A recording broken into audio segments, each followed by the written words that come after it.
जालना शहरात वाहतूक साक्षी मोहिमेत वाहतूक शाखेची सलग चौथ्या दिवशीही वाहतूक नियम तोडणा या 506 वाहनावर कारवाई एकूण 4,81,000 रुपयांचा आकारला दंड। जालना शहरात मोटार वाहन कायद्याची प्रभावीपणे अंमलबजावणी करण्यासाठी जिल्हा पोलीस अधीक्षक अजय कुमार बन्सल साहेब, अपर पोलीस अधीक्षक आयुष नोपाणी साहेब यांनी निर्देश दिले। त्यानुसार आज दिनांक 27 पावेतो उपविभागीय पोलीस अधिकारी अनंत कुलकर्णी साहेब यांच्या मार्गदर्शनाखाली उपविभागातील वाहतूक शाखेचे प्रताप इंगळे व त्यांचे पोलीस अंमलदार सदर बाजार, भारती जालना, तालुका साबळे कदीम जालना, शेवाळे चंदनझिरा पोनी पवार, जेवाशा सपोनी चातुरे यांच्या अधिपत्याखाली असलेल्या स्टॉपसह जालना शहरात विशेष मोहीम राबविण्यात आली। सदर मोहिमेमध्ये एकूण 25 पॉईंटवर बॅरिकेड्ससह अधिकारी व पोलीस अंमलदार नेमण्यात आले होते।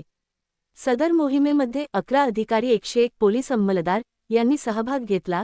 सदर मोहिमेमध्ये एकूण 506 वाहनांवर कारवाई करण्यात येऊन 4,81,000 रुपयाचा दंड आकारण्यात आला आहे। सदरची मोहीम यापुढे सुद्धा वरिष्ठांच्या आदेशानुसार राबविण्यात येणार आहे, तरी सर्व नागरिकांनी मोटार वाहन कायद्याचे पालन करावे। लोक तुफान digital news network, Ashfaq Patel.